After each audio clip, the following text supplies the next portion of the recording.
edad kong ito, marami na po akong kasiguda dito, mga 30 anos. Huwag kayong magpapakilala. Sa paglalakbay ko po, Hong Kong lang. Ang mga Pilipino, pag nasa Hong Kong, kambawat. Hindi nagtatapo ng balat, hindi nilalagay sa bulsa. Pag naka-red, tigil. Kahit walang lumalakad na sasakyan, walang tumatawid. Ilalayo pa natin sa Subic, ang Pilipino, pag nasa Subic, ang babait, law-abiding citizen. Ang tanong, bakit? Alam nila kasi, hindi sila paglalaruan, hindi sila bibiruin ng gobyerno sa Hong Kong. Naran po ba kayo? Ang totoo niyan, yung katabi mo, matino yan. Pakisabi mo sa katabi mo, matino yan. Pag matino ang nagpapasunod. Amen po ba? Amen po ba? Nako, kung mayroong napakabait, Pilipino na. Basta matino ang nagpapatupad. Iyan po ang nagustuhan ko sa Duterte administration. Kahit ako po ay isang obispo, pare, alam niyo naman si Pangulo, pag binanggit ang pare, dumudura. Hindi naman ako kasali doon. Ang katwiran ko, hindi naman lahat. Hindi ako kasali doon. Binabanggit ang Pangulo, pera si Bishop Perez. Naran po ba kayo? Ba't ako masasali, kapogi kong ito? Na, biro lang po, pero yun po ang totoo. Noong ako po'y nag-aaral, paborito ko pong guro, may katapangan. Abay, nakikinig lahat ng kaklase ko. Pag ang guro ay napakabait, naglalaro yung mga klase ko. Walang matutunan. Nakuha niyo po bang ibig kong sabihin? Sigurado, ang mabait, ang pinsang buo, katangahan.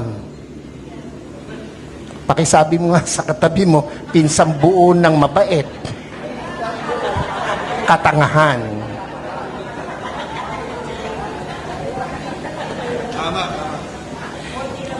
Ako po ay isang professor din by profession. Isa po ako sa kinatatakutan ng mga estudyante. Pag ako pinaglalakad sa koridor, nauubos ang estudyante. Pag pumasok ako sa pintuan, tahimik para mga pinitpit na luya ang mga bata. Pero isa lang ang aking sinisigurado, may matututunan ang mga bata sa akin. Kaya po, ako ay kinatatakutan pero pinakamamahal ng mga estudyante. Naran po kayo. Naran po kayo. Ako po'y nangangarap na ang Duterte mabalik. Yung mga hindi pumalakpak, bahala kayo. Naran po kayo.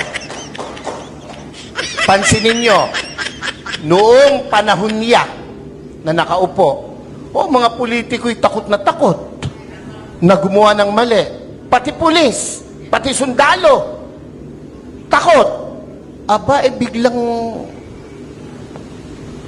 anong nangyari? Ngayon ang mga kurakot mga nakaupo. Naran po kayo? Tayo hindi pinanganak kahapon. Alam natin yan. Bakit ang isang obispo ay sumusuporta sa ganito? Aba, hindi masamang mangarap ng pag-unlad ng pagkakaisa sa bansa natin. Kung hindi tayo magsasalita at kikilos, kung hindi tayo magpapakita ng puwersa, ng lakas, sino ang gagawa nito? No, kung palakpak lang, hindi mo magawa, lalo na sa rally, hindi mo kaya.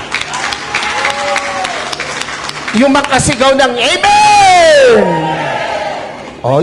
Yan yung matatapang. Yung mga hindi nakikain lang yun. Yung mga ganon, kumain lang yun ng kanin at ulam kanina. nakalimutan na. Di. Dapat, ito ang tandaan nyo, ang buhay natin, minsan lang. Pakisabi mo sa katabi mo, mamamatay ka rin. Sabihin mo, malapit na. Pero, bago mamatay, napakagandang nagparinig ka, nagparamdam ka para sa bayan. Yun ang pinakamahalaga sa lahat. Amen po? Ako po hindi takot, makulong, mabugbog, basta't iparamdam mo yung gusto mong iparamdam. Babae, gusto mo, maganda, mayaman, sexy! Gustong-gusto mo. Sa tuwing nakikita mo, nagpupunta ka ng kubeta. Hanggang kubeta ka na lang. Hindi ka magtatapat, hindi ka magpaparamdam. Pag dumaan na gano'n, simulan mo sa kindat. Simulan mo sa dila. Hanggang sabihin mo, crush kita.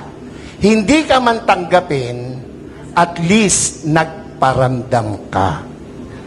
Mga Bulakenyos, mga kasama kong taga-Caloocan, Zambales, Pampanga, hindi masama na suportahan natin itong rallying to. Yung iba na pe-pressure ng kung sino, natural lang yon. Ang nami-pressure sa kanila, siguro nasa taas. Dahil kung nasa baba, hindi nila papansinin.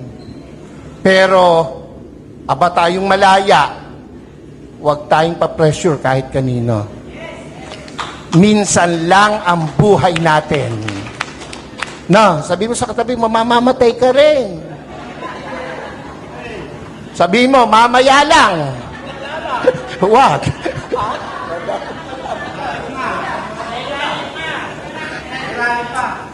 Dapat iparinig natin, iparamdam natin ang ating saloobin.